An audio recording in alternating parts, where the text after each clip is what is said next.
श्री गणेशाय नमः श्री सीतारामचंद्राय नमः ओम नमो धी सद्गुरुनाथा तू परस्पर जगत्राता कृपा सिंधू समर्था ज्ञान घन तुझी होय कथेचा अनुसंधान ग्रंथ करते श्री दत्तदास या ठिकाणी सांगतायत परस्पर असणारा जगत्राता कृपा सिंधू स्वामी समर्थ ज्ञानगण दयागण कृपागण तुम्ही भगवंत आहात.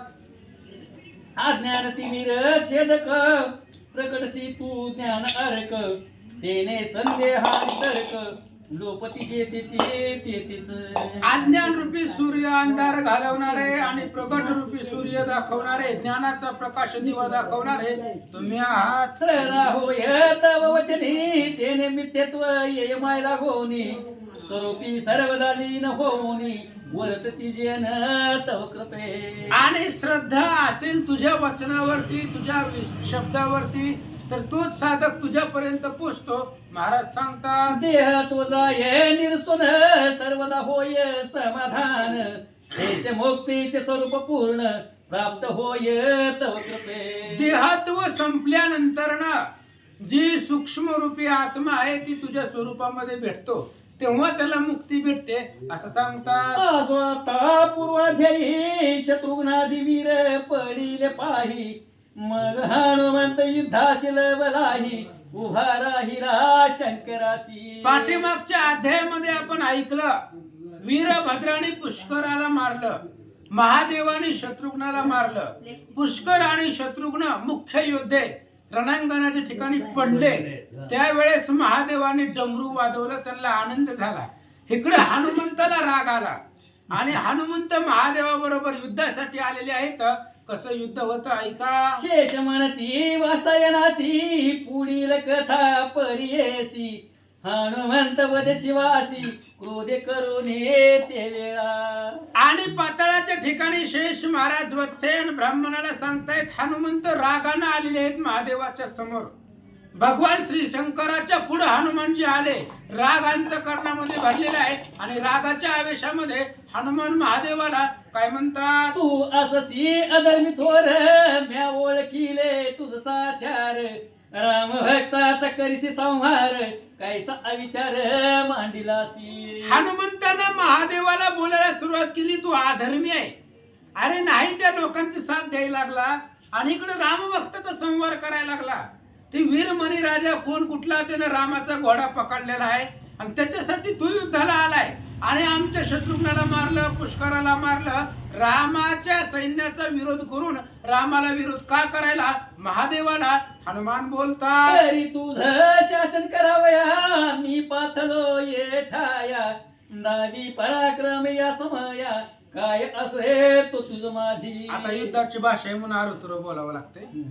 आणि हनुमंताने सांगितलं अय महादेवजी अरे तुला दंड करण्यासाठी शासन करण्यासाठी युद्धामध्ये मारण्यासाठी मी आलेलो आहे. हनुमानजी बोलतात अरे तुझी जगी कीर्ती ऐशी ऋषी वर्णन करीती की राम पाद कमल प्रती निशी दीन चित्ती भजशी तू. हनुमंताने महादेवाला सांगितलं अरे तुझी कीर्ती पुराणामध्ये सांगितले शास्त्रामध्ये वेदामध्ये सांगितलंय. काय सांगितलंय की महादेवजी रामाचं भजन करतायत रामचंद्राचं पायाचं चिंतन सदोदित करतायत.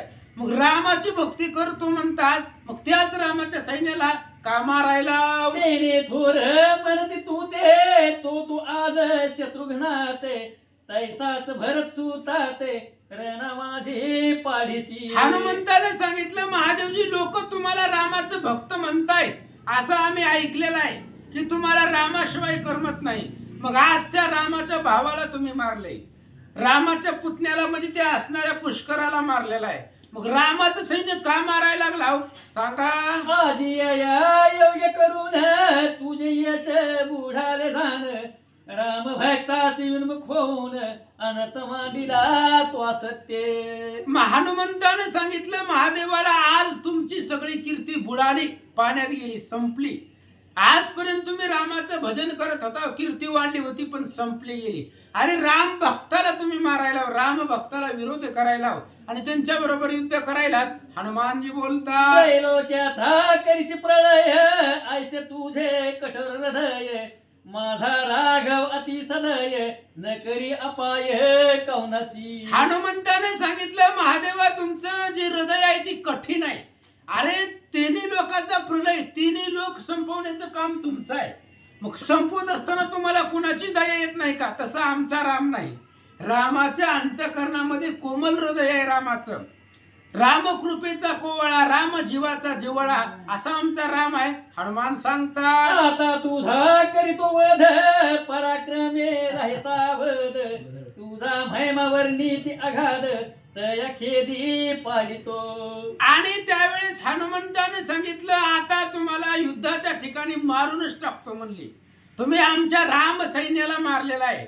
जी वेदशास्त्र पुराणाने तुमची कीर्ती सांगितलेली आहे ते आज सगळीच खोटी करवतो आणि युद्धात मारूनच टाकतो असं महादेवाला हनुमान सांगतात. ऐसे ऐकून या वचन शंकर वधे तया लागून.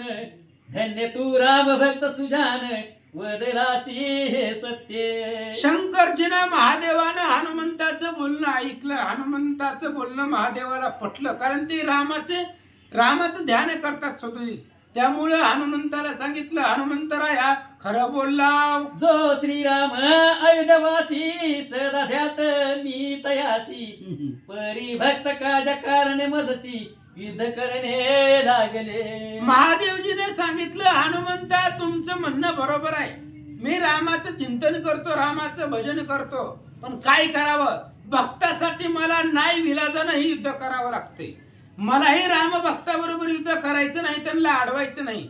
पण माझा भक्त वीरमणी आहे त्यानं आयुष्यभर माझी सेवा केलेली आहे आणि त्याच्यासाठी मला युद्ध करावं लागतंय असं महादेवजी सांगतात. श्रीराम जो कृपा सागर तयाच्या चरणीचा मी किंकर. बरी मी अपराध केला थोर आजी सत्य हनुमंता रामचंद्राचा मी अपराध केलेला आहे. कारण रामाचा घोडा पकडला यांनी आणि यांच्या संरक्षणासाठी मला यावं लागलं सगळं सैन्य घेऊन. त्यामुळं रामाचं सैन्य मारून रामाच्या भावाला मारून त्यांच्या परिवाराला मारून मी रामाचा अपराध केला. महादेवजी सांगतात वीरमणी रायासी दिधले वचन म्हणून करीतो येथे कंदन. मदन करवे असत्य भाषण तरी करीन युद्ध आता. महादेवानं हनुमंताला सांगितलं हनुमंता युद्ध करायला आला तर युद्ध करा म्हणले. आता जास्त बोलण्यामध्ये अर्थ नाही.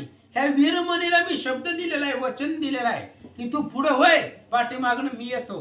आणि म्हणून आता त्या वीरमणीची पाठ राखण्यासाठी हनुमंतराया तुमच्या बरोबर सुद्धा मला युद्धच करावं लागलं. ऐसे ऐकून मारुती अतिक्रोध वलाची मन याचा अभिमान नेती उडू आता सत्वरी. हनुमंताने विचार केला याला गर्व चाललेला आहे म्हणली.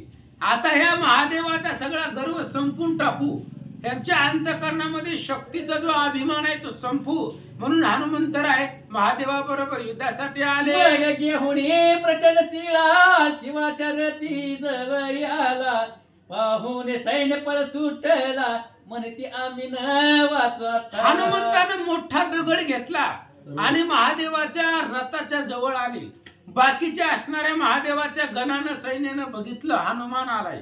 त्याच्यामुळं बाकीच्या आसपासचं सैन्य पळून चाललं. शिवरती शिरा टाकीत सत्वर अश्वसारथी होऊन चूर. रतई भंगत शंकर विरत उभा भीमसी. हनुमंतानं मोठा पर्वत आणला आणि महादेवाच्या रथावर टाकला. महादेवाच्या रथाचे घोडे मारले सारथी मारला रथ भुगा झाला आणि महादेव पायानं एकटे असणारे रणांगणामध्ये उभा राहिले. पाहुणे आकाशी देवस्तवी ती मारुतीसी. म्हणती हा वीर शंकरासी जिंकील पय सत्यते. महादेवाला शंकराला विरत केलं हनुमंतानं. त्यांचा रथ भुगा केला एकाच पर्वतामध्ये. पाहणारी देव लोक म्हणले हनुमान महादेवाला आज जड चाललाय ऐकना गेले. आता असं वाटतंय की हनुमान महादेवाला मारतील की काय असं देवांना वाटू लागलं. नंदी येऊन जवळी शिवाशी प्रार्थी तय वेळी.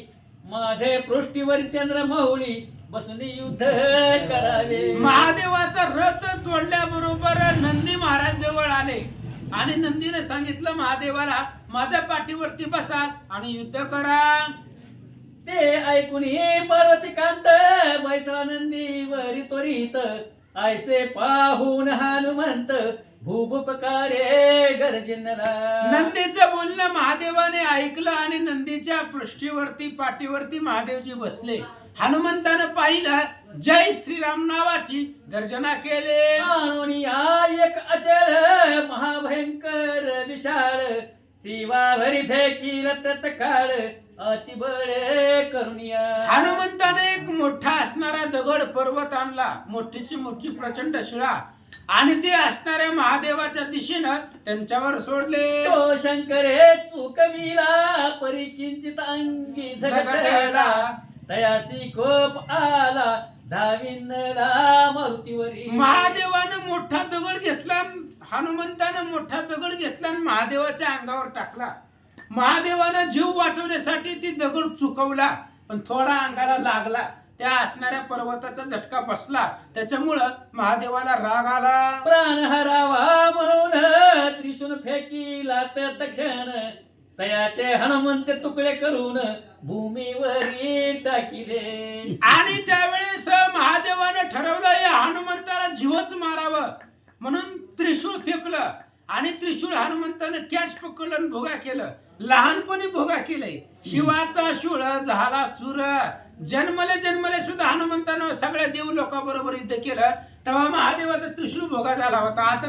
आता तरी झालो टणकार श्रीराम भजनी या वंचक. आता तर बलवान झाले, महादेवाचा शूळ मोडून टाकला. पुला त्रिशूळ भग्न केला ऐसे पाहून शिवकोपला. मग लोहमय शक्ती शिवहिला सोडिता झाला मारुतीवरी. आपण सोडलेला त्रिशूळ भृगा झाला. महादेवानं पाहिलं, राग आला. मग लोखंडयुक्त शक्ती हातामध्ये घेतली आणि ती हनुमंतावर सोडले. ती आदळता हृदयाते किंचित मूर्छा आली तयाते परीक्षणे साहुरून हनुमंते प्रचंड वृक्ष उपटिला. महादेवानं शक्ती सोडली हनुमंतावरती.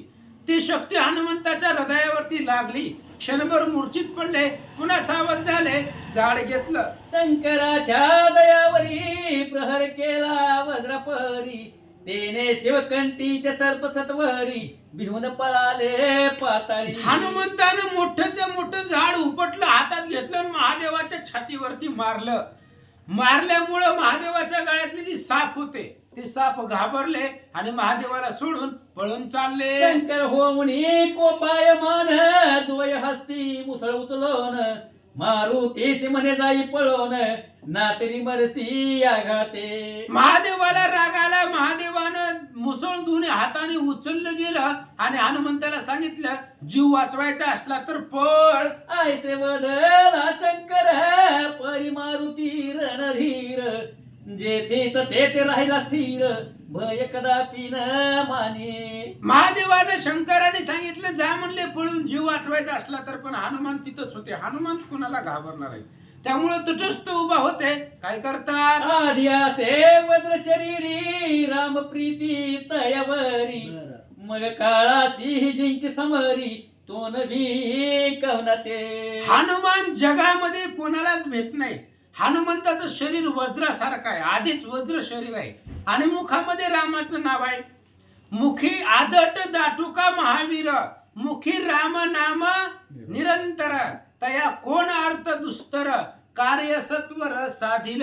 अशा प्रकारचे हनुमान उभा होते. शिवे मारिता मुसळ प्रहार उठान करी हनुमंत वीर तो मुसळ घात भूमीवर अति बळेसी लागला. महादेवानं ते असणारा शूळ हनुमंताच्या अंगावरती सोडला. हनुमंतानं उड्डाण केलं, शूळाचा प्रहार चुकवला आणि ते जमिनीवरती आदळलं. तेने उर्वी दरानली शेष फणा सरसावली म्हणे कोण उत्पन्न झाला बळी उर्वी मंडळा माझारी. महादेवानं सोडलेलं मुसळ जमिनीवर आदळलं, पृथ्वी थरथरून गेली. कारण महादेवाच्या हातातलं शस्त्र आहे. शेष महाराज विचार करू लागले, कुणाचं युद्ध चालू आहे एवढं भयंकर, कोण आहे असं युद्धात? पृथ्वी दळमळू लागले. मग मारुतीने पर्वत उचलून टाकिले अपरिमित तितके शंकर तोडीत बाणे करून चपलत्वे. मग हनुमंतानं मोठमोठाले पर्वत महादेवावरती सोडले. महादेवानं स्वतःच्या बाणानं ते सगळे पर्वत भुगा केले. मग वृक्ष उपडून सत्वर मारुती फेकी शंकरावरी. तेही आपुल्या बाणधारी तोडून शंकर पाळिले. मग हनुमंतरायानं मोठमोठाली झाडं घेतली उपटली आणि ती झाडं महादेवावरती सोडली. महादेवानं त्याही झाडाचं निवारण केलं. अनंत पाषाण सुगारिले तेही उडून टाकिले. मग हनुमंते आज्ञा पिले लांगुलासी आपुल्या. अशा पद्धतीने मग जेवढे असणारे मोठमोठाले दगड पर्वत झाड सगळे हनुमंताने महादेवावरती फेकली. पण महादेवाने ती सगळे असणारी त्याचं निवारण केलं. नंदीसह शंकरासी ताडण केले बळेसी.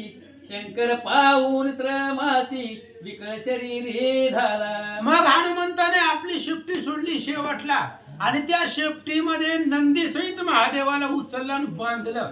नंदीवरती महादेवजी बसलेले होते. त्या नंदी सहित महादेवाला शेपटीमध्ये बांधून उचललं. अनेक शस्त्रे सोडून पर्वत टाकीले फोडून. तेने सिनल पिनाक पाणी नंदी सहित ते धवा. हनुमंतानं मोठमोठ्याले पर्वत टाकलेले होते. इकडं महादेव बाण सोडून थकून गेले, दमून गेले आणि त्या असणाऱ्या युद्धामध्ये नंदी सहित महादेवाला कंटाळा आळस आला. जो त्रैलोक्यासी प्रळय करता तयासी हनुमंत झुंजता.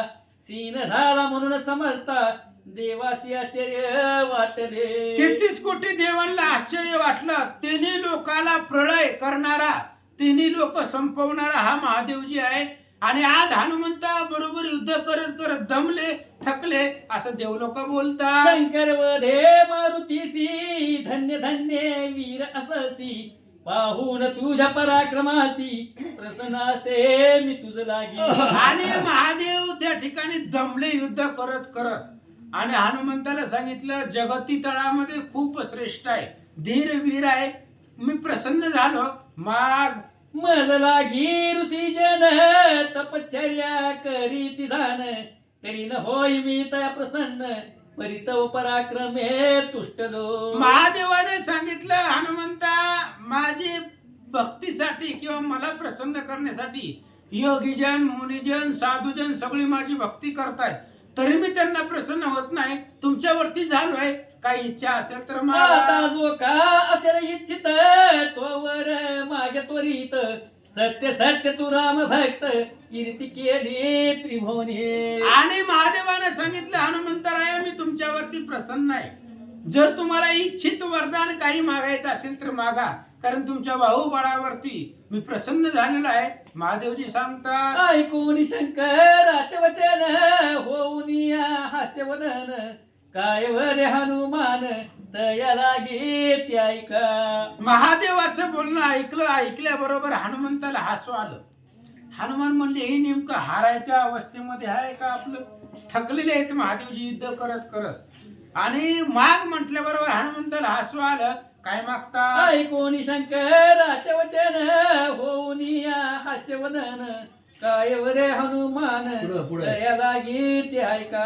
हे गंगाधर त्रिनयन श्रीरामाचे कृपे करून. मज नाही कसे नुज्ञ परी एक मागत. महादेवाला सांगितलं हनुमंतानं महादेवजी आम्हाला काही कमी नाही, रामचंद्र आमच्या पाठीशी आहे, त्यामुळे आम्हाला कशाची कमतरता नाही. पण तुम्ही मागता म्हणून एक मागतो. पुष्कळादी वीर रणभूमीसी पडले असती परियेसी. तयाचे रक्षण स्वअंगेसी तुवा करावे यावेळी. आणि हनुमंतानं मागितलं महादेवजी तुम्हाला द्यायचं असेल, तुम्ही प्रसन्न झाला तरी एकच द्या. ह्या रणांगणावरती राम भक्तांची प्रीत पडलेली आहे. पुष्कळ मरून पडलेला आहे, शत्रुघ्न पडलेला आहे, अनेक राम भक्त पडलेले आहे. मग मी काय त्यांना उठवा म्हणत नाही, पडू द्या, पण त्यांच्या प्रेतांचं संरक्षण करा. कशामुळं? भूत प्रेत पिशाच गण तयासी करतील विदारण. त्या ते वारून सकळ सैन्य सुरक्षित ठेवावे. आणि हनुमंतानं मागितलं सांगितलं महादेवजी भूत प्रेत पिशाच हे तुमचं सैन्य आहे, त्याच्यामुळे हे तुमचं सैन्य भूत प्रेत पिशाचे असणाऱ्या प्रेताला विदारण करतील, त्यातलं मांस रक्त प्राशन करतील, त्यामुळे एकाही प्रेताला शरीराला कुणाच्या धक्का लागू नये, तुमच्या भूत प्रेताला सांभाळा आणि संरक्षित आमच्या असणाऱ्या रामभक्ताची शरीर ठेवा.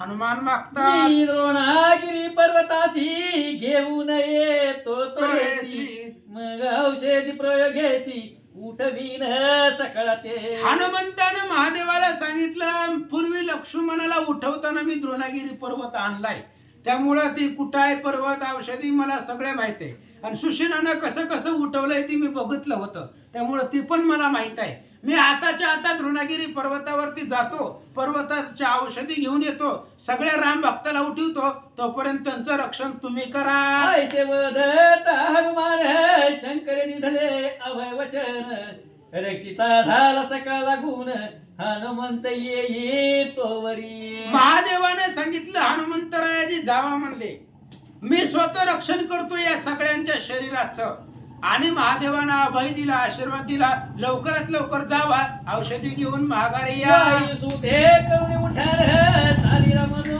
वेग करून, जय रामाची द्रोणाचळ लागून पातला तो महाबळी. हनुमंतराय उड्डाण केलं वाऱ्याच्या वेगाला, मनाच्या वेगाला पाठीमागं टाकलं. हनुमंतराय निघाले. देवगिरी नावाचं नगर आहे आणि त्या नगरामधून हनुमंतानं उड्डाण केलेलं आहे आणि द्रोणागिरी पर्वतावरती जाऊन पोहोचले. मग पुच्छ करून हे वेष्टीला द्रोणाचळ समळू पटीला, तैसाच घेऊन चालीला रणांगणी यावया. मग हनुमंतराय द्रोणागिरी पर्वतावरती गेली, शेपटीचा वेढा टाकला आणि तो पर्वत उचलला, हातामध्ये घेतला आणि माघारी आले. होतया पर्वताचे रक्षक गण म्हणती संकट ओढवले दारून, मग हनुमंताला गुण सकळ मिळून बोलती. मग त्या पर्वतावरती रक्षक होते, ते 14,000 मारले पाठीमाग हनुमंतानं, दुसरे रक्षक ठुले असतील, आणि ते असणारे रक्षकांनी पाहिलं की हे असणारा वानर द्रोणागिरी पर्वत घेऊन चाललाय, म्हणून काय करतात, अरे पर्वत सोडी सत्वरी ना तर मरसील आबूच करी, जो का देवेंद्र व्रतारी त्याचे गण आम्ही असो. आणि द्रोणागिरी पर्वतावरचे जे रक्षक होते त्यांनी हनुमंताला सांगितलं, "ए वानरा, पर्वत खाली ठेवू म्हणले, पर्वत जर घेऊन चालला तर आम्ही इंद्राचे कार्यकर्ते आहोत आणि आम्ही तुला मारून टाकील, विनाकारण मरशील," असं ती पर्वत रक्षण करणारे बोलू लागले. ऐसे वदती ते सकळ परिणाम भक्त महासबळ, तुच्छ म्हणून तयाचे बोल सारे निराळ मार्गाने. आणि त्यांचं बोलणं ऐकलं हनुमंतानं, ते मान्य केलं नाही. इकडं आपली सगळी राम भक्त मारायले, त्याच्यामुळे त्यांच्या बोलणं टाळलं आणि पर्वत घेऊन निघाले. कोठ्यावधी शस्त्र करून ताडती मारुती लागून, परी शस्त्र मानून पुष्प समान काय करीते ऐका. मग हजारो सैनिक त्या पर्वताच्या रक्षणासाठी होते, इंद्र महाराजांनी ठेवलेले, आणि ते राखणदार सगळे हनुमंताला बाण बाता शस्त्र अस्त्र मारू लागले. ते हनुमंत फुलासारखे मारू लागले. देखावळून ये आणि वार तयासी करी लत्ता प्रहार, चढकणा मारी मुखावर तेने रुधर ममती ते. त्या सगळ्यांचे शस्त्र अस्त्र तोडून टाकले हनुमंतानं, आणि निस्ते असणाऱ्या हाताच्या कानाखाली जरी दिले तरी मुखातून रक्त त्यांच्या येऊ लागलं. उच्च करीता ताडन भूमीवर पावती पतन, काही केले नकी विदारण काही पर्वत श्रृंगी ताळिले. आता हनुमंताला सगळ्याला मारणं भाग होतं, त्याच्यामुळे काही शेपटीने मारली, काही नकाने मारली, काही हाताने मारली, काही पायानं मारली, काही असणारी पर्वताच्या शिखरानं मारून टाकले. ऐसा पार देवगण पाळले न लगतशन, कोणी रक्षवया प्राण पळून जाती इंद्रपाशी. अशा पद्धतीने जे राखणदार होते, देवगण होते, इंद्राने ठेवलेले होते, सगळे मारले पर्वतावरचे, आणि जे काही राहिले होते अर्धे निम्मे घायाळ मेलेले ते इंद्र देवाकडे गेले.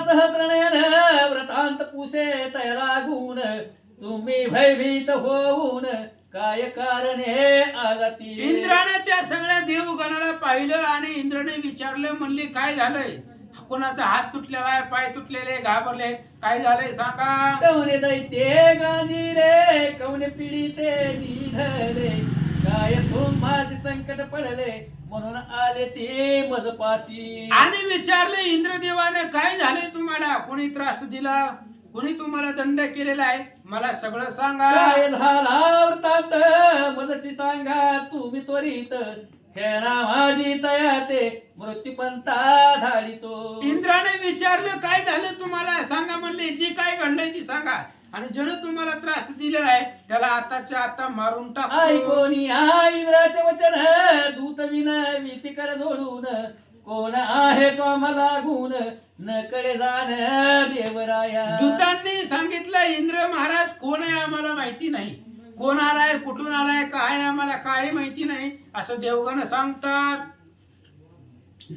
रूपे दिसतो वानर आपुले पुच्छे करून समग्र, उपटोनी द्रोण भूधर चालीला से घेऊन या. देवगणाने इंद्रदेवाला सांगितलं महाराज कोण आहे माहित नाही पण वानर आहे, आणि तो वानर आलेला आहे, द्रोणागिरी पर्वत उपटलेला आहे त्यानं, आणि द्रोणागिरी पर्वत तो घेऊन निघाला. आम्ही मदतीला गेलो अडवायला, आम्हाला बी मारलं. आम्ही सकाळी मिळवून भौत शस्त्री केले ताडन, परी तयासीन गणून चडकन हानिल्या आंबासी. अहो इंद्र महाराज आम्ही त्या वानराला अडवायला गेलो, त्याला फक्त म्हणलं बाबा पर्वत निघू नको, इंद्र महाराजांचा पर्वत आहे त्यानं रक्षण ठेवलेलं आहे, पण त्यानं आम्हाला सगळ्यांना मारलं हाताने आणि पर्वत घेऊन गेला. लांगुलेसी केले ताडन लता प्रहर केले चूर्ण, बहुत पाडीले देवगण आम्ही आलो कळवावया. आणि इंद्र महाराज त्यानं सगळ्याला मारलं, काही पायानं नखानं हातानं बुकीनं पर्वतानं शेपटीनं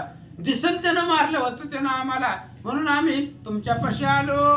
ऐसे ऐकून हे भाषण इंद्र होऊन कोपायमान, अपार सैन्य तया लागून मारावया चालिले. इंद्रानं ऐकलं, इंद्र म्हणलं वानर कोण आहे कुठून आलाय, म्हणले आता चला आपल्या देवगणाला मारून पर्वत घेऊन चाललाय, आणि ते पर्वत सामान्य नाही मेलेल्या माणसाला जिवंत करतय, अशा औषधी त्या पर्वतावरती आहेत, म्हणून इंद्रदेव सगळे देव लोक घेऊन युद्धाला निघाला. ते सकळ शस्त्रधारी मारुती जवळी आले सत्वरी, मग आपापले शस्त्र तयावरी प्रहारे करती सबळतवे. इंद्रदेवानं सगळे आपले देवगण जे होते ती शस्त्रास्त्र सहित घेतले, युद्धाला आले आणि हनुमंतावरती सोडू लागले. कोणी सोडी ती मार्गेन, कोणी मुगदरे करीती ताडन, कोणी हाडी खडग्या करून परी हनुमानन मानिके. इंद्रानं देव लोकांना पाठवलं, कोणी शस्त्रानं अस्त्रानं खडगानं तलवारीनं मारू लागलं. मग आपुल्या पुच्छ करून कित्येक वीरा बांधून, भूमीवर पिटती चूर्ण देह होती तयाचे. आणि मग जे काय असणारे हनुमंतरायाने शिफ्टीनं बांधायचं आदळायचं आपटायचं सगळ्या देव लोकांचा संवार करायला सुरुवात केली. अशी हानी चडक्का लता प्रहर करिनी का, ऐसी बहुत पाडील देखा हनुमंते देवगण. हनुमंताने देवगणाला मारायला सुरुवात केली आहे, काय हातानं पायानं बुकीनं लातेनं सगळ्यांना मारायला सुरुवात केली. वीर पाडिले अपार काही पळती सोडून समर, गाह्याळ जाऊन सत्वर कधी ते काळी. आणि मग बाकीचे जे असणारे काही सैन्य होतं घायाळ झालेलं होतं ते इंद्रदेवापाशी गेलं आणि गाराने सांगू लागला. इंद्राय कोणी कोपला 33 कोटी देवासी वहिला, क्रोधे आज्ञापित झाला युद्ध लागी सत्वर. इंद्राला राग आला, म्हणले आपल्या देवगणाला मारला, आता 33 कोटी देव होता, तुम्ही सगळे जावा आणि त्या वानराला पकडून आणा. आज्ञा होताची सकळ देव हारावाया कपीचा गर्व, युद्ध लागी घेती धाव तव मारुती अवलोकिला. आणि मग 33 कोटी देव इंद्राच्या सांगण्यावरनं निघाले. हनुमंता बरोबर युद्ध करण्यासाठी सगळेजण तिथं आले. मग येऊन या तया समोर म्हणती वानरा करी समर, आम्ही तुझं पूर दावित पाहे आताची. आणि मग ते हनुमंतरायाच्या समोर आलं ती सगळे देव लोक आणि त्यांनी सांगितलं वानरा आमच्या बरोबर युद्ध कर. कपी म्हणे देवासी तुम्ही न यावे युद्धासी, सुखे करून स्वर्गासी जावे जीव रक्षुनिया. हनुमंताने सांगितलं देव लोकांना का माझ्या बरोबर युद्धाला आला. अरे म्हणले विनाकारण मरचाल तुम्ही, माझ्या पुढे टिकणार नाही, म्हणून स्वर्गाला जावा. देव म्हणती रे बरकटा, आम्ही जाणतो तुझ्या चेष्टा, आमरा पुढे तुझी प्रतिष्ठा, न चल जाण किंचितही. देवाने सांगितलं, वानरा म्हणले खूप मगापासून तुझं ऐकायला लागलोय, पण देव लोका पुढे तुझं काही चालणार नाही, असं देव लोक सूर्या म्हणतात. पुढे खद्यतोय की गरुडा पुढे सर्प दिसत, तैसा भास श्याम प्रत, पाले खैरा वानरा. देव लोकांनी सांगितलं, सापा पुढे गरुडा पुढे साप असावा, किंवा असणारा त्या ठिकाणी सूर्या पुढे खद्योत असावा, चिलाट असावा, दिवा असावा, तसं तू आम्हाला तू ते दिसायला. करुणी घायाळ, लांबुला धरुणी सकळ, ओढून नेव इंद्राजवळ, मग तळमळ राहील तुझी. आणि तुझी शेपटी लय वळवळ करायला, त्या शेपटीला बांधताव धरताव आणि वडत फरफडत आमच्या इंद्रदेवाच्या पुढं नेऊन उभा करताव. ऐसे तयासी बोलती, परितून ऐके कपिपती, भुभकार करून तया प्रती, मने युद्ध करा मद संगे. आणि मग त्यावेळेस ऐकलं गेलं, हनुमंताला राग आला आणि सांगितलं, हनुमंतानं युद्ध करायला सुरुवात केली. देव कोपाते पाहून शूल फेकती दारून, कोणी परशून करीती ताडण, परिणामानी वज्र दिही. आणि त्यावेळेस सगळे असणारे जी काही देवलोक होते शस्त्रास्त्र टाकू लागले. हनुमंतराय त्यांना मान्य करीत नव्हते असं सांगतात. कोणी खड्ग प्रहार करती, कोणी पट्टीस मुसळ शक्ती, कोणी तोमरे ताळीती मारुती शिक्रोग्रदे, कोणी घेऊन धनुष्यबाण करती तयावरी संधान, सकळ शस्त्रे मारुती तीक्ष्ण, परिणामानी मारुती. देवाची सकळ ही शस्त्रे सरली, परी मारुती भीमबळी, तितकी साहिली मग दावी पराक्रम. असंख्य शिळा उचलोनी तयावरी टाकी हनुमान, तेने भूमी सिपावले पतन, मारतयान सहावे. देवलोकांचे सगळे शस्त्रास्त्र संपले. मग हनुमंतरायानं मोठा पर्वत घ्यायचा, दगड घ्यायची आणि त्या देवलोकावरती टाकायची, आणि त्यांना ते वध सहन होत नव्हतं म्हणून घायाळ होऊ लागले. म्हणती नो हे हा वानर, आम्हाची काळ पातला थोर, या समदुला जगी वीर, कोणी नसे शोधिता. देवलोकांनी विचार केला, हे सर्वसामान्य वानर नाही, ह्याच्या पुढे कोणी जरी युद्धाला आलं तरी टिकत नाही. आम्ही 33 कोटी देव लोक आलेलो आहोत आणि आमच्या सगळ्यांना ह्यानं घायाळ केलं असं देवलोक ऐकून कित्येक होणे भयभीत, धरती स्वर्गीचा पंथ, म्हणती आम्ही राहिलो जीत, हेच भाग्य जाणावे. काही देव लोकांनी विचार केला, म्हणले चला भागलो आले की जय, म्हणले आता इथं जर थांबलो तर हनुमान मारी, त्याच्यामुळे पळून जाऊ लागली स्वर्गाला. जर आपण जगलो हीच आपलं नशीब आहे असं देवलोक म्हणतात. मग सचिवरासी जाऊन सांगती सकळ वर्तमान, हवानर नसे सामान्य, देव असंख्य पाडिले. मग इंद्राला जाऊन सांगितलं, म्हणले महाराज ती वानर कोणाला ऐकत नाही, तुम्ही कोणाला बी पाठवा ते कोणालाच ऐकत नाही, ती वानर खूप बलवान आहे, पराक्रमी आहे असं देवलोक सांगतात. शिरावर शोनी अपार, चूर्ण केला देड भार, यासी कोणी करील समर, ऐसा वीर दिसेना. आणि त्यावेळेस सांगितलं, इंद्र महाराज ही वानर कुणाला ऐकत नाही, नुसतं घेतय दगडच मारतय, दुसरं काही नाही, आणि शिळाच्या प्रहाराने सगळं सैन्य संपून टाकलं असं देवलोक सांगतात. ऐकून इंद्र झाला भयभीत, मग नमन करुणी गुरुप्रत, म्हणे द्रोणगिरी पर्वत, वानर नियत पुच्छसी. इंद्राने विचार केला, ह्या सगळ्या लोकांनी झपके खाल्लेत, आता आपण जायचं नाही, एवढ्यांना ती वानर ऐकत नाही, आपल्याला काय ऐकणार आहे. मग आपले गुरु बृहस्पती महाराजांना इंद्रानं बोलवलं. म्हणले महाराज ते एक वानर आहे, ती द्रोणगिरी पर्वत न्यायला लागलाय, मग त्याला नेऊ द्यायचा का ना ग? हा कोण असे महावीर, जेने मारिले देव अपार, तया पुढे करील समर, ऐसा वीर नसे कोणी. इंद्राने विचारलं बृहस्पती महाराजांना, म्हणले ही वानर कोण आहे? असंख्य देवलोक याने मारले, द्रोणागिरी पर्वत घेऊन चालला, याची माहिती मला सांगा. ऐकून इंद्राचे वचन, बृहस्पती वदे तया लागून, हा वानर नव्हे सामान्य, महापराक्रमी रामदूत.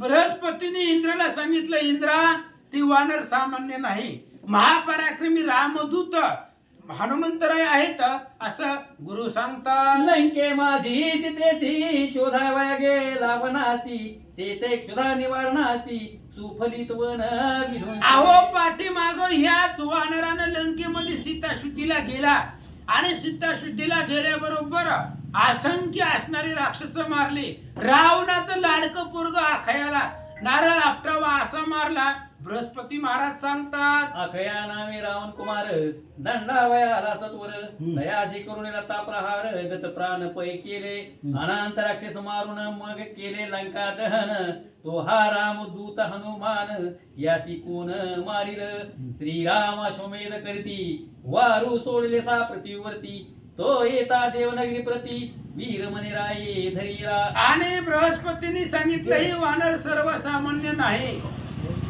आणि ह्या असणाऱ्या वानरानं लंकेमध्ये गेल्या, लंकेचं दहन केलं, इंद्रजिताला अखयाला मारलं आणि रामचंद्राने अश्वमेध यज्ञ केलेला आहे. घोडा पृथ्वीवरती सोडलेला आहे आणि घोडा त्या वीरमणी राजानं पकडला. याशी करून युद्ध कंदन रामवीर पाडिले मूर्छायमान भक्त रक्षावया कारण शंकर गेले युद्धाशी. आणि बृहस्पती सांगतायत इंद्राला, अरे त्या राम अश्वमेध यज्ञाचा घोडा वीरमणीनं पकडला.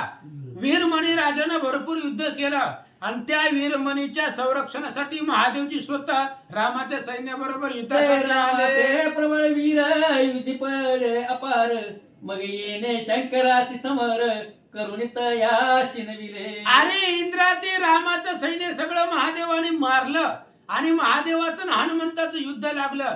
त्यावेळेस हनुमंतानं ह्या महादेवाला युद्धामध्ये घायाळ केलं. शंकर होऊन प्रसन्न मग म्हणता वरदान पाडल्या वीराचे देह रक्षण करायला विले तया ते. आणि मग हनुमंताचं आणि महादेवाचं युद्ध लागल्याबरोबर महादेव थकले आणि महादेवाने सांगितलं काय मागायचं ती माग. तेव्हा हनुमंतानं मागितलं की ह्या सगळ्या सैन्याच्या शरीराचं रक्षण करा असं म्हणून महादेवाला तिथं ठेवलं. आपण नेहुनी द्रोण पर्वत उठविल वीर समजत आयसा वीर हनुमंत राम भक्त पूर्णासे. अरे आपण स्वतः द्रोणागिरी पर्वत नेणार आहे तिथं त्याला कुणी बी येऊ दे अडवायला. त्या सगळ्याला मारून द्रोणागिरी पर्वत नेणार आहे. एकट्या लक्ष्मणासाठी पर्वत नेलाय 14,000 मारून. हे तर सगळं रामाचं सैन्य पडलेलं आहे. त्यामुळं बृहस्पती सांगतायत इंद्राला मध्ये मध्ये जाऊ नको. कुणी जरी आलं तरी त्याला मारून हे द्रोणागिरी पर्वत नेणार आणि सैन्य वाचवणार. सहस्र वर्षे तुम्ही जरी झुंजाल तयासी समरी तरी जैन मिळ निर्धारी सत्य सत्य वदत असे. बृहस्पती महाराजाने इंद्राला सांगितलं खरं खरं सांगतो म्हणली तुला 1000 वर्ष जरी हनुमंताबरोबर युद्ध केलं तरी हनुमान तुला ऐकणार नाही. देव गुरु सांगतात आता या राम भक्ताशी औषध देऊन त्वरेशी करोनी संतोषित मानसी पोचवावे समरंगणी. म्हणून बृहस्पतीने सांगितलं आता हनुमंताला जाऊ दे. काय द्रोणागिरी औषधी त्याला न्यायच्यात तेवढे घेऊन जाऊ दे. ऐसे गुरुवचन ऐकून इंद्र जाईल मारुतीशी शरण औषधी देईल त्याला गुण संजीवनी अमृत तुल्य. देवगुरु बृहस्पतीचं बोलणं ऐकल्याबरोबर आता इंद्र महाराज हनुमंताला शरण जातील आणि द्रोणागिरीवरच्या औषधी स्वाधीन करतील. मारुती जाऊन सकळ वीर उठविल रणीचे सत्वर पुढे होईल घोर समर सकळ वीरा परस्परे. आणि हनुमान जातील ते असणाऱ्या औषधीने सगळ्या सैन्याला राम सैन्याला उठवतील. पुन्हा यांचं घनघोर युद्ध सुरू होईल. शत्रुघ्न करिता राम स्मरण दाशरथी येईल तत्क्षण ती कथा विस्तार करून पुढील अध्यायी परिसावी. आणि आता पुढच्या अध्यायामध्ये शत्रुघ्न भगवंताचं स्मरण करणार आहे आणि मग रामचंद्र येणार आहेत स्वतः त्या ठिकाणी समरांगणामध्ये. ती कथा सुंदर सुंदर आहे का. रामाश्वमेध कथा थोर करील भवानी दीपार श्रोती ऐकावी सादर दत्तदास विनविताचे. पुंडलिका पाताल खंडिसे स्वास्यान वाद रामाश्वमेध पुंडलिक वरदा हरी विठ्ठल श्री ज्ञानदेव